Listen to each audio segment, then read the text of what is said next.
the world of true crime, certain names are forever etched into history, not only for the brutality of their actions, but for the disturbing way they lived double lives.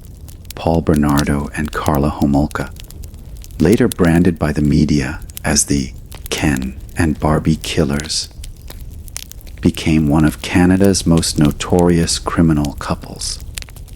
To understand the magnitude of their crimes, we must first look into who they were before the world came to know them as murderers.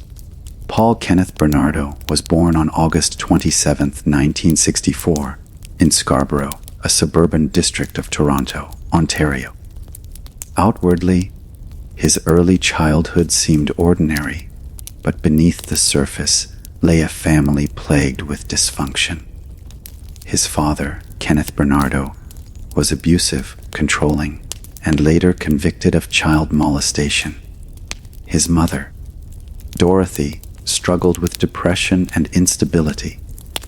By the time Paul was a teenager, he had already begun to develop a dark and obsessive personality.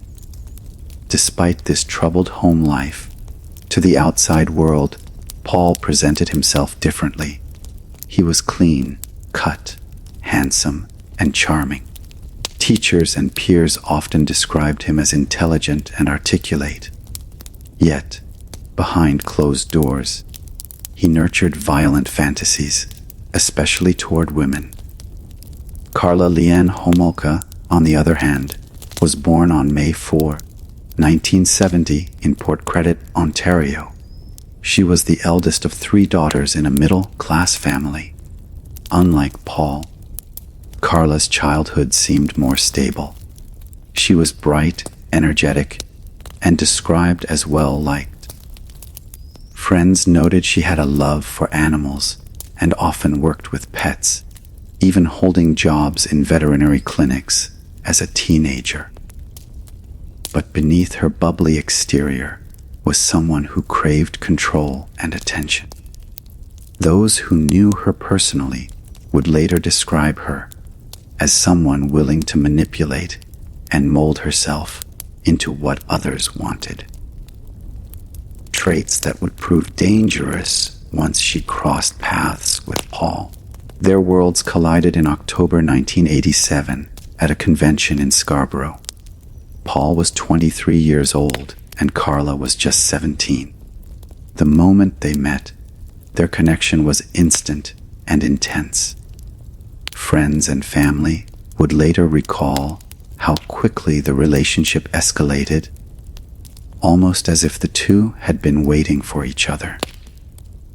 To outsiders, they appeared like a perfect couply, attractive, glamorous, and seemingly in love. The press would later nickname them Ken and Barbie, a cruelly ironic title that highlighted the contrast between their polished image and the brutality of their crimes. But the truth was far from perfect. Paul's charm quickly gave way to control. He was manipulative, possessive, and demanding. Karla, instead of resisting, seemed eager to submit to his desires, no matter how twisted they became. In many ways, she became an enabler, feeding into Paul's fantasies rather than rejecting them. This toxic bond would become the foundation for their future crimes. Long before Karla entered the picture, Paul had already begun to show signs of his predatory nature.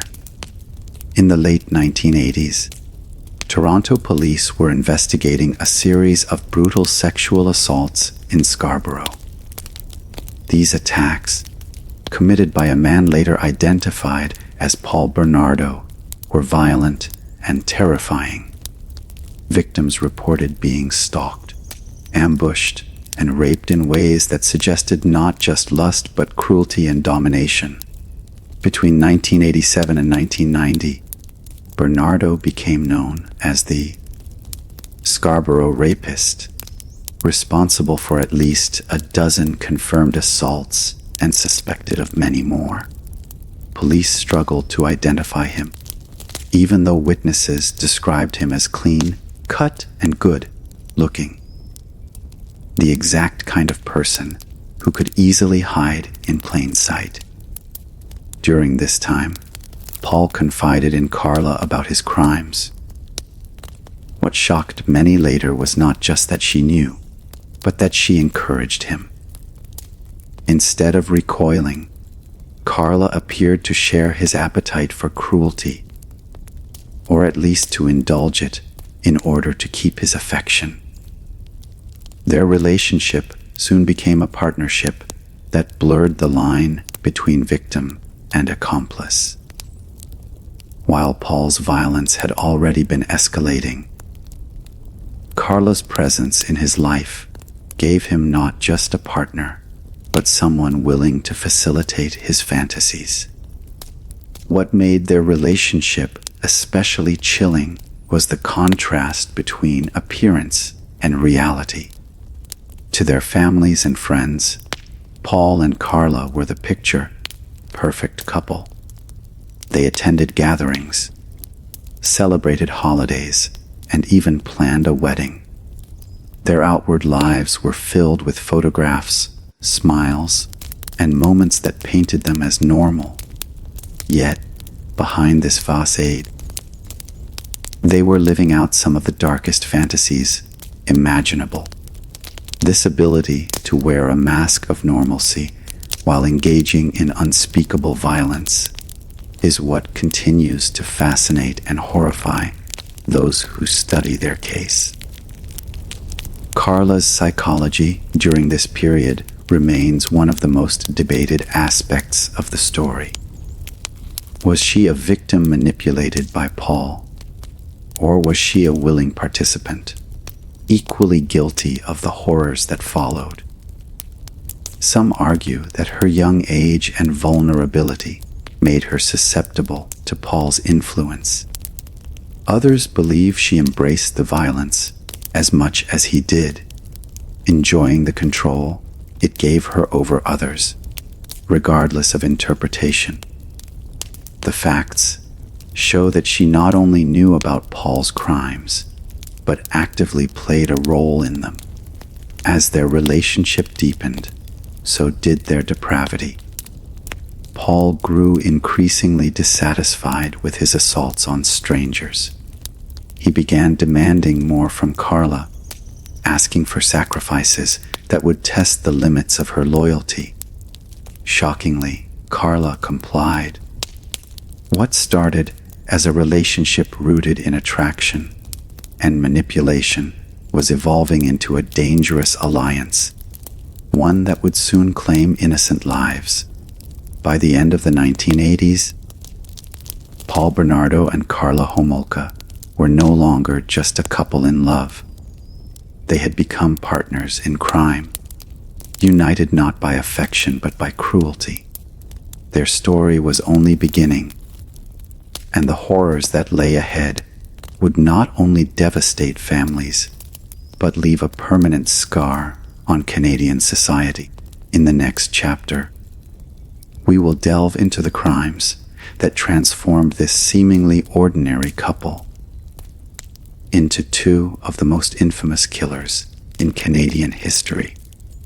The relationship between Paul Bernardo and Karla Homolka quickly moved from passion to pathology. What began as a toxic romance soon spiraled into a dark alliance fueled by domination, obsession, and cruelty. As the 1990s approached, their private world of twisted fantasies started bleeding into reality, marking the beginning of some of Canada's most shocking crimes. Before Karla and Paul were united in murder, Paul had already built a reputation as a predator.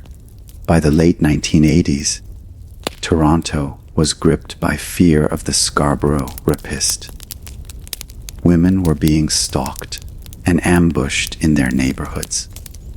The assaults were brutal, marked not just by sexual violence, but by an intense desire to humiliate and control.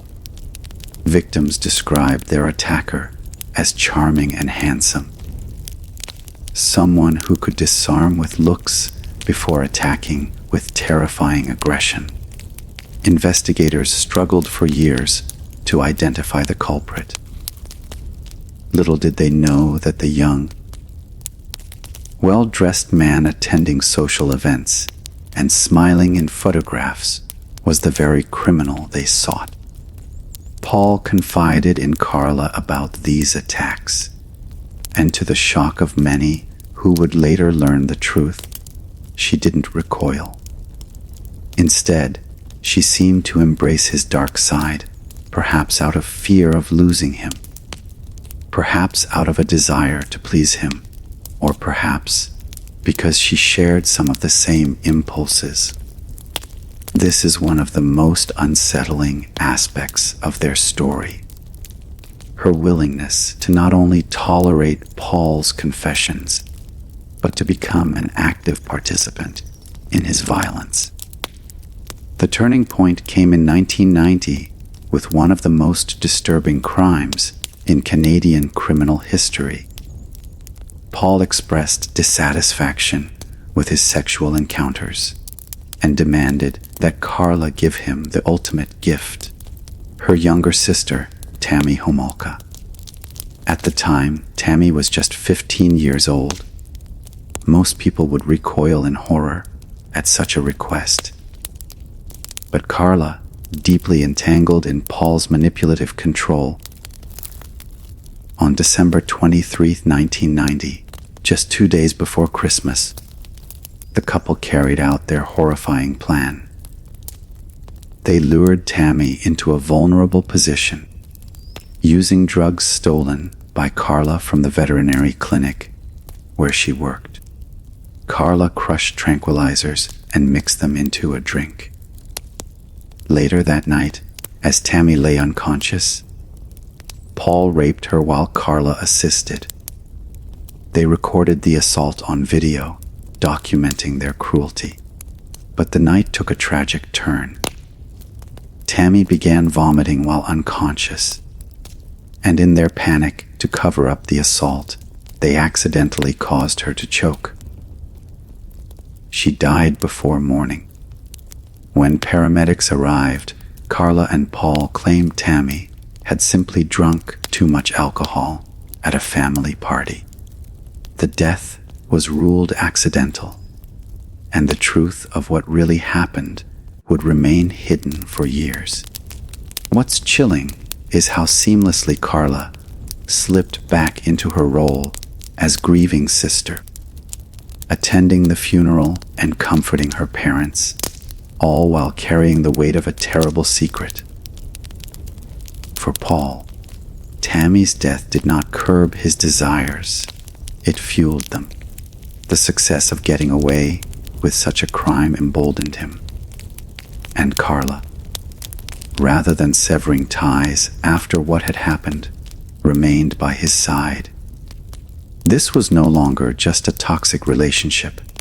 It had evolved into a deadly partnership.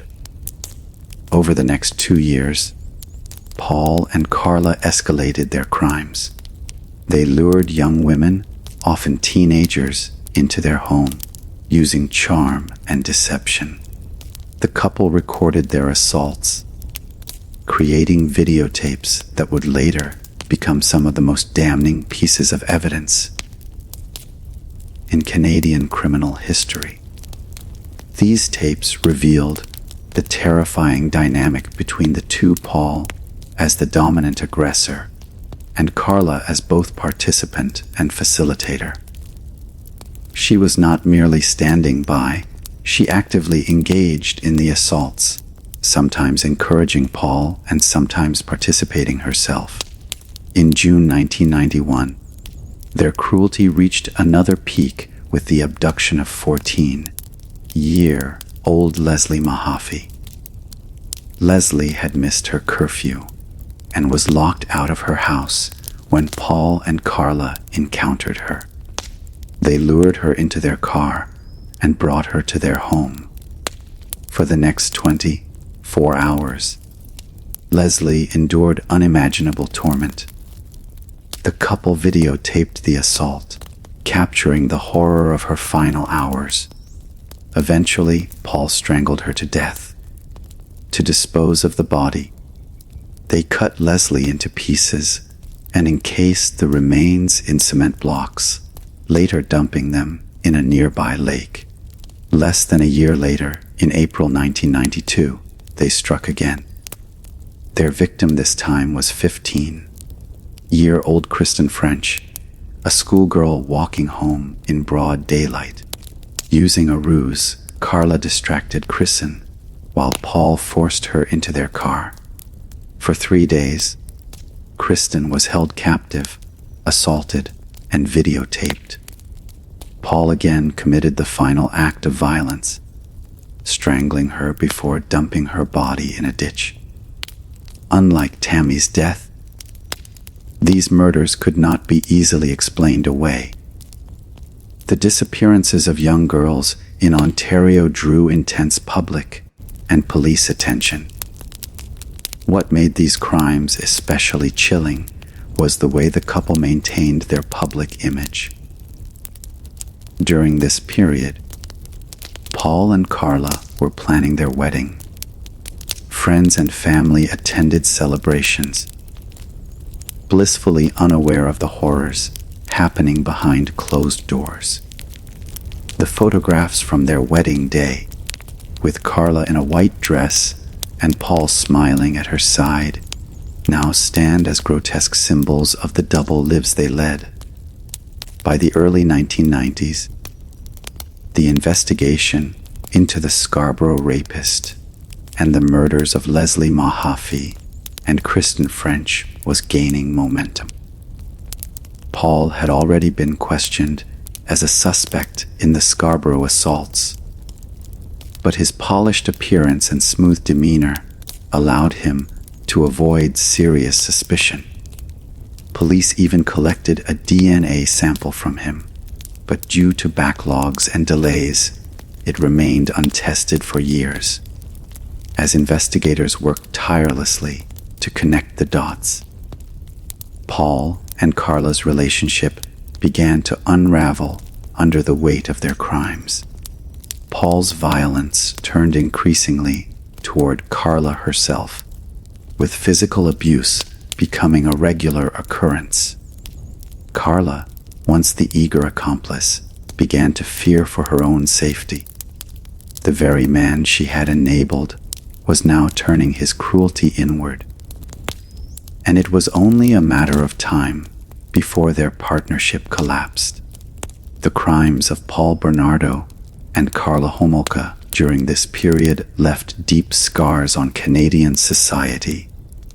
Young girls were missing, families were grieving, and a community was on edge. Yet the killers walked freely, attending dinners, smiling in photographs, and living as though nothing had happened.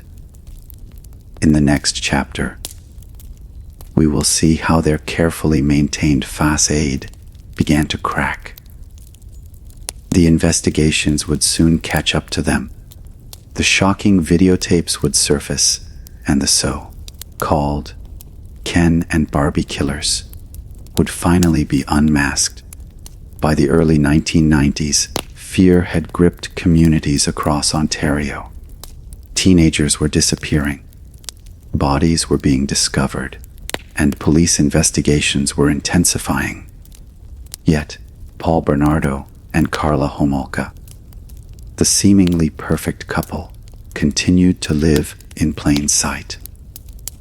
They were planning their wedding, posing for photographs, and charming their families and friends, all while hiding some of the darkest secrets imaginable. But as history shows, even the most carefully constructed facades eventually cracked, and the Ken and Barbie Killers were about to face the weight of justice. The murders of Leslie Mahaffey and Kristen French had rattled the province. Both girls were young, vibrant, and full of promise, and their disappearances had triggered widespread media coverage and public outrage. Parents grew fearful, warning their children not to walk alone. Communities were on edge, desperate for answers.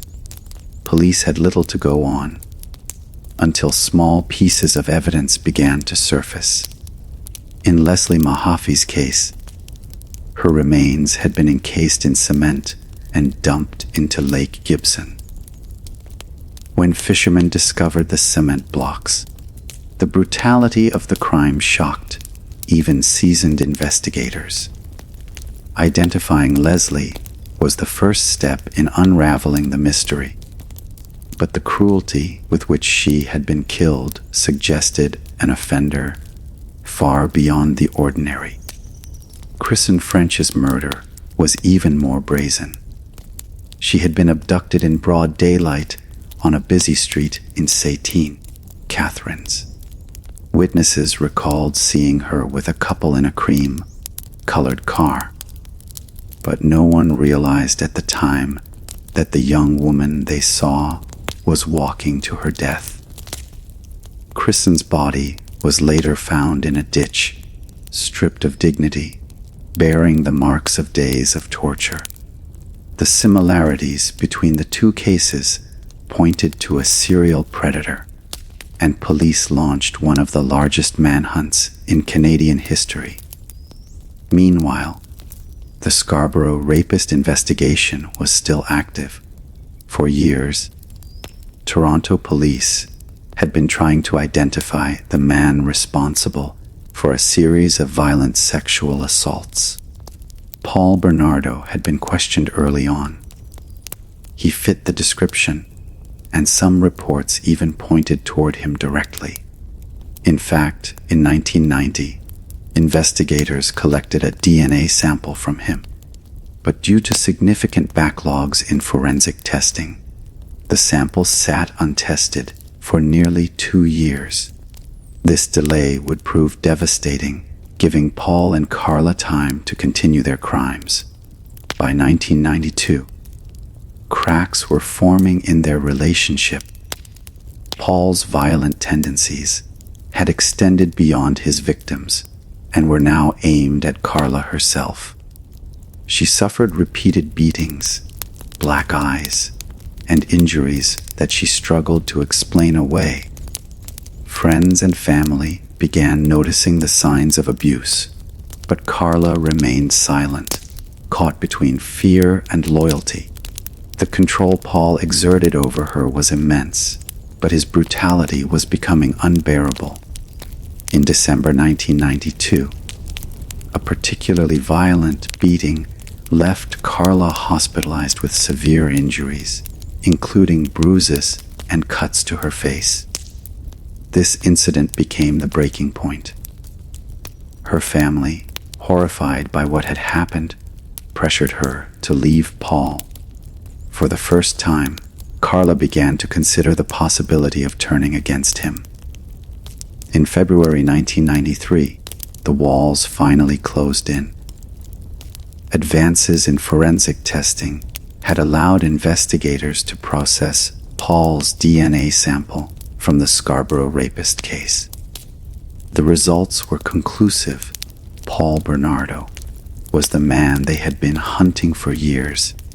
He was responsible for the string of rapes in Scarborough.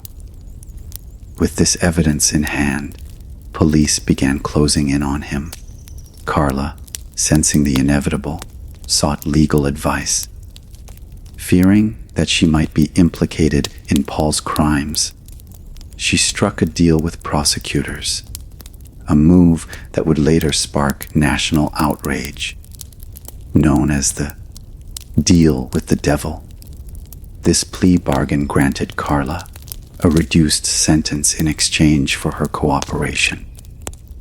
In her statement, she portrayed herself as a battered woman, manipulated and controlled by Paul.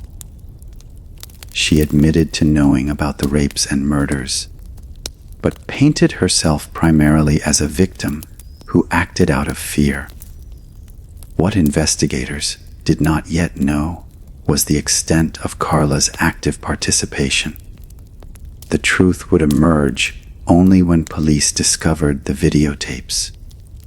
When police raided the couple's home in Port Dalhousie, they found an ordinary suburban house hiding extraordinary horrors. Tucked away in the residence were videotapes recorded by Paul and Karla themselves. These tapes would become the most damning evidence of the case. On them, Paul and Karla could be seen assaulting their victims, laughing, taunting, and documenting the cruelty for their own gratification. The tapes left no doubt about Karla's role. She was not simply a passive bystander. She participated in the abuse, sometimes even encouraging Paul, other times engaging directly with the victims. For investigators, watching the tapes was a deeply disturbing experience. Here was the proof of everything they had suspected, and more. The images not only confirmed Paul as the Scarborough rapist and the murderer of Leslie Mahaffey and Kristen French, but also revealed Karla's complicity in shocking detail. The discovery of the tapes changed everything. Prosecutors realized that the plea bargain with Karla had been made under incomplete information. They had already agreed to a deal that gave her only 12 years in prison, far less than what the public would later believe she deserved. But legally, the deal stood. Karla had secured her reduced sentence, and prosecutors were powerless to undo it. Paul Bernardo, however, had no such escape. In 1993, he was charged with multiple counts of sexual assault, kidnapping, and first-degree murder. His trial would not begin until several years later, but by then, his reputation as one of Canada's most notorious criminals was firmly established. The capture of Paul and Karla sent shockwaves through Canada. The media descended on the case, fascinated by the stark contrast between their public image and their private depravity. The Ken and Barbie Killers nickname took hold, emphasizing the grotesque irony of their polished, attractive appearance against the backdrop of their heinous crimes. Families of the victims were devastated. They had lost daughters in the most brutal ways imaginable, and now they had to endure the public spectacle of trials, media coverage, and debates over Karla's plea deal. For many, the hardest truth to swallow was that Karla, who had been so deeply involved, would one day walk free. The investigation and arrests marked the beginning of the end for Paul and Karla, but the story was far from over. The trials, the public outrage, and the questions about justice would dominate the years that followed. In the next chapter, we will examine the courtroom battles, Paul's ultimate sentence, Karla's controversial release, and the lasting legacy of a case that continues to haunt Canada to this day. When Paul Bernardo and Karla Homolka were finally arrested, the shocking reality of their crimes had already begun to seep into the public consciousness. But the trials that followed would reveal even more horrifying details, ignite outrage across Canada, and raise difficult questions about justice, punishment, and the nature of evil itself.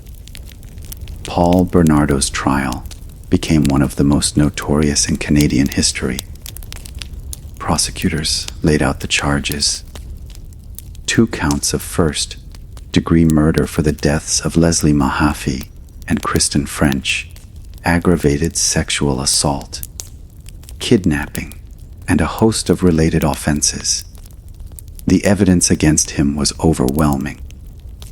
The DNA results linked him directly to the Scarborough rapist attacks, while the videotapes provided chilling, irrefutable proof of his role in the murders. The trial began in 1995 and quickly captured international attention. For the first time, the polished image of Paul Bernardo was stripped away. In court, he appeared calm, collected, and occasionally arrogant, insisting that Karla had exaggerated his role in some of the crimes. But the tapes told a different story. They showed Paul as a sadistic predator, laughing and mocking his victims, reveling in their pain. Jurors who watched the footage were visibly shaken, and even seasoned detectives admitted they had never seen anything so disturbing. Despite his defense's attempts to shift some blame onto Karla, the jury was unmoved. In September 1995, Paul Bernardo was convicted on all major charges. He was sentenced to life in prison without the possibility of parole for at least 25 years. But even that sentence did not capture the full measure of his punishment. In 1995, he was officially declared a dangerous offender, one of the rarest and harshest designations in Canadian law. This status effectively ensured that Bernardo would never be released. Today, decades later, he remains incarcerated at a maximum security prison, where he is kept under close surveillance and strict conditions. While Bernardo's fate was sealed, the controversy surrounding Karla Homolka dominated headlines. Her plea bargain, struck before prosecutors had seen the videotapes, granted her a 12-year sentence in exchange for her testimony against Paul. At the time, prosecutors believed she was a battered wife, forced into complicity by Paul's violence.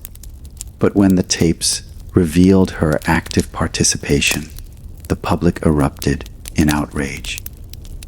Canadians were horrified to learn that Karla had not only stood by, but had actively engaged in the abuse of victims, including her own sister Tammy. Yet legally, the deal could not be undone. The justice system was bound by the agreement. Karla served her sentence in a Quebec prison, where she lived under constant media scrutiny.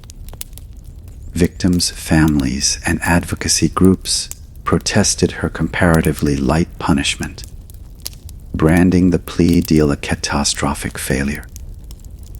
The press coined the phrase, "deal with the devil," a phrase that would follow Karla for the rest of her life. In 2005, Karla Homolka was released from prison after serving her full sentence. Her release sparked a firestorm of debate. Where could she live? Should she be allowed to start over? Was it possible for someone so deeply involved in such heinous crimes to ever reintegrate into society? These questions consumed the Canadian public, with many arguing that 12 years was nowhere near enough time for her role in the murders. Karla attempted to build a new life. She changed her name, moved several times, and even married and had children. Each time her whereabouts became public, communities reacted with anger and fear. Schools and parents worried about her presence. Protests erupted, and the debate over her release reignited. Some argued she had served her sentence and deserved the chance to live quietly, while others insisted that her crimes were unforgivable and that she should never be allowed anonymity or peace. The legacy of the Bernardo Homolka case extends far beyond the individuals involved. It reshaped Canadian law enforcement, forensic science, and the justice system. The delay in processing Bernardo's DNA sample in the Scarborough rapist case became a cautionary tale, leading to reforms in how forensic evidence was prioritized. The case also sparked discussions about plea bargains, domestic abuse, and the role of women in violent crime. Was Karla a manipulated victim, or was she equally a predator? That question continues to divide criminologists, psychologists, and the public alike. For the families of Leslie Mahaffey, Kristen French, and Tammy Homolka, no legal outcome could ever undo their loss. They were forced to endure the trials, the media circus, and the constant retelling of their daughters' final hours. Their grief became a public narrative, broadcast across Canada and beyond. Yet through it all, many of these families showed remarkable courage, demanding accountability and ensuring that their loved ones would never be forgotten. Today, Paul Bernardo remains behind bars, a symbol of sadistic cruelty and one of Canada's most infamous criminals. His repeated attempts at parole have been denied, with officials citing the ongoing danger he poses to society.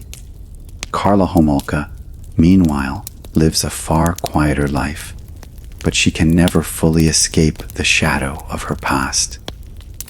Wherever she goes, her name carries the weight of one of Canada's darkest criminal cases. The story of the Ken and Barbie Killers is not just about two individuals who committed horrific crimes. It is a story about trust and betrayal, about how evil can hide behind the most polished of appearances, and about how justice sometimes struggles to keep pace with truth. It is also a reminder of the resilience of victims' families who continue to fight for the memory of their children despite the unimaginable horrors they endured. As we close the chapter on Paul Bernardo and Karla Homolka, one thing is certain: their legacy will never fade. Their names will remain etched into the annals of Canadian crime history, forever serving as a grim warning of what can happen when love, obsession, and cruelty intertwine.